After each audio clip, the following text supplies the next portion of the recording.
Iran जंग पर Trump इंतजामिया को बड़ा झटका। नेशनल काउंटर टेररिज्म सेंटर के डायरेक्टर जो कैंट ने एहतजाजन इस्तीफा दे दिया। मौक़िफ़ अपनाया कि ईरान से अमेरिका को कोई ख़तरा नहीं था। ज़मीर के खिलाफ जाकर ईरान जंग की हिमायत नहीं कर सकता। जंग इसराइल और उसकी ताकतवर लॉबी के दबाव पर शुरू की गई। अमरीकी मीडिया और इसराइली हुकाम ने गलत मालूमात फैलाई। जो कैंट ने सदर ट्रंप को ख़त में लिखा कि आपको धोखा दिया गया और झूठ बोला गया कि ईरान से जंग में फतह आसान होगी, मगर ये सब झूठ था।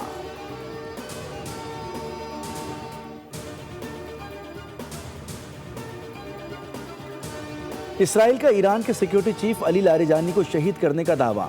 इसराइली मीडिया रिपोर्ट्स में कहा गया है कि फौरी तौर पर वाज़ेह नहीं कि अली लारिजानी मारे गए या जख्मी हुए। ईरानी मीडिया ने इसराइली मीडिया के दावे की तरदीद करते हुए अली लारिजानी के हाथ से लिखा हुआ पैगाम जारी कर दिया। अली लारिजानी ने ईरानी बहरिया के शोहदा के नाम पैगाम में लिखा कि बहरिया के बहादुर मुजाहिदीन की शहादत जालिम कुव्वतों के खिलाफ कुर्बानियों का हिस्सा है। शोहदा की याद हमेशा ईरानी अवाम के दिल में जिंदा रहेगी। अल्लाह ताला से उन शोहदा के दर्जात की बुलंदी के लिए दुआ गो हूँ।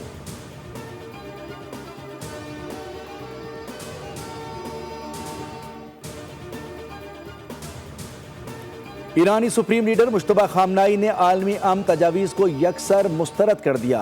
ईरान को तजावीज़ 2 सालिस ममालिक की जानिब से भेजी गई थी। सुप्रीम लीडर मुश्तबा खामनाई का कहना है कि यह वक्त अमन का नहीं है, अमरीका और इसराइल को शिकस्त देंगे। मुश्तबा खामनाई ने कहा है कि अमरीका को ईरान को पहुँचने वाले नुकसानात का हर्जाना अदा करना होगा।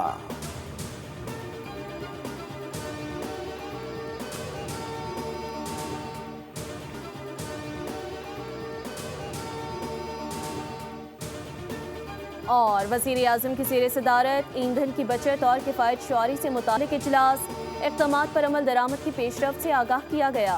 ब्रीफिंग दी गई कि पेट्रोलियम मसनूआत का ज़रूरियात के मुताबिक मुनासिब ज़ख़ीरा मौजूद है। वज़ीर आज़म ने हिदायत दी कि सप्लाई चेन को बेहतर बनाने के लिए वज़ीर पेट्रोलियम मज़ीद मुतहर्रिक हों।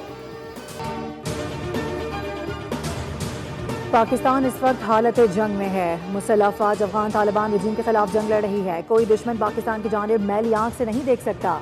सिंध के सीनियर वजीर शर्जील नामिमन का कराची में तकरीब से खिताब, कहा कि पाकिस्तान का दिफा बहुत मजबूत हाथों में है। मार्का हक में पाकिस्तान ने भारत को इबरतनाक शिकस्त से दो चार किया।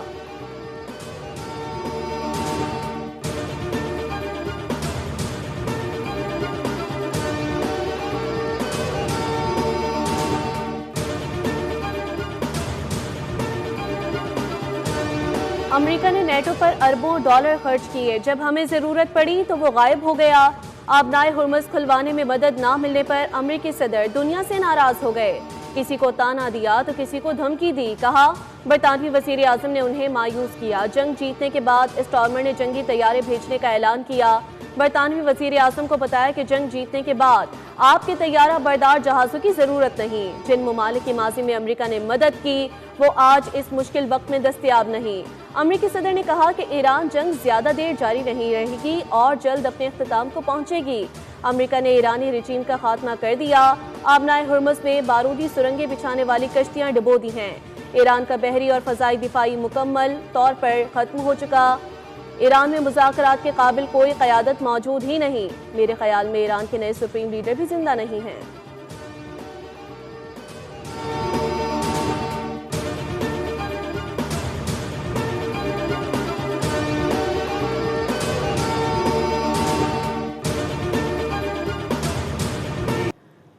ईरान के मामले पर इत्तेहादी ममालिक की ना ने डोनाल्ड ट्रंप को बौखला दिया। प्रेस कॉन्फ्रेंस के दौरान परेशानी के आलम में अमरीकी सदर मुतज़ाद बयानात देते रहे। कभी कहा कि हमें मदद की ज़रूरत है, कभी कहा हमें किसी की ज़रूरत नहीं, हम ताकतवर मुल्क हैं, अकेले ही काफ़ी हैं। ट्रंप की बौखलाहट खुद अमरीकी मीडिया ने आया की।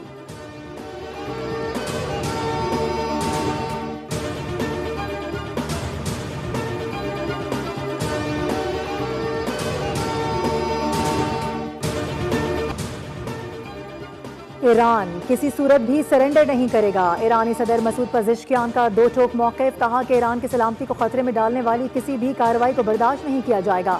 सोशल मीडिया वेबसाइट एक्स पर जारी बयान में ईरानी सदर ने कहा कि ईरान ने जंग का आगाज़ नहीं किया बल्कि उस पर जंग को मुसल्लत किया गया था। जब तक ये वाज़ेह और काबिल एतमाद यकीन दहानी नहीं करवाई जाती कि आइंदा ईरान पर हमले नहीं होंगे, उस वक्त तक जंग के खात्मे की बात करना बेमायने है। ईरान खत्ते में अमन का ख्वाहां है, ताहम इसकी सलामती को खतरे में डालने वाली किसी भी कार्रवाई को बर्दाश्त नहीं करेंगे।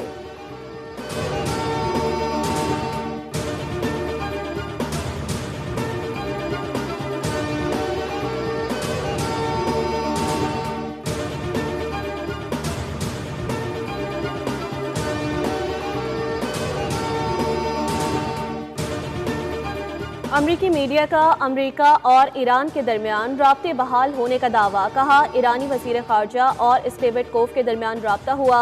अब्बास इराक़ची ने खुसूसी एलची के साथ हालिया राब्तों से मुतालिक खबरों को मुस्तरद कर दिया। कहा, उनका आखिरी राब्ता अमरीकी एलची से उस वक्त हुआ था जब अमरीका और इसराइल ने ईरान के खिलाफ जंग शुरू करने का फैसला नहीं किया था। तमाम दावे गुमराहकुन हैं और इनका मकसद सिर्फ तेल के ताजरों और अवाम को गलत मालूमात फराहम करना है।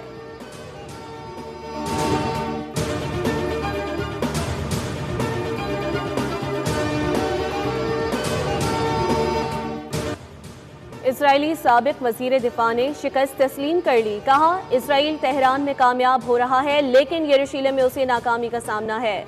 उन्होंने मजीद कहा कि लेबनान के साथ बराह रास्त मुज़ाकरात होने चाहिए लेकिन हिजबुल्लाह के खिलाफ हमले किसी सूरत नहीं रखने चाहिए।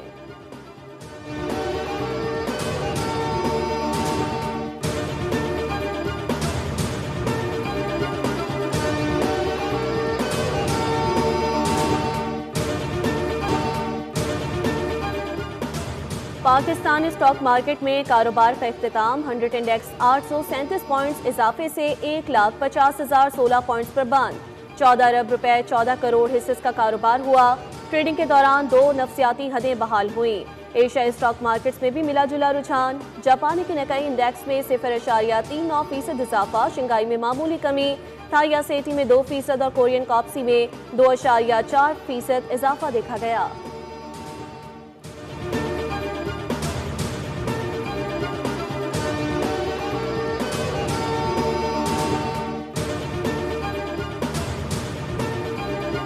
वज़ीर दाखिला मोहसिन नकवी और वज़ीर ख़जाना की ज़ेर सदारत इजलास। मनी लॉन्ड्रिंग और हुंडी माफिया के खिलाफ भरपूर क्रैकडाउन का फैसला। मुलव्विस मुल्ज़मान के खिलाफ कोई रियायत नहीं बरती जाएगी। इजलास में फैसला किया गया कि बड़े कारोबारी अफराद और इदारों के खिलाफ शिकंजा सख्त किया जाएगा। बैरून ममालिक रकूम भिजवाने के मेकानिज़म को शफाफ बनाया जाएगा। स्टेट बैंक और FIA का जॉइंट वर्किंग ग्रुप तश्कील दिया जाएगा।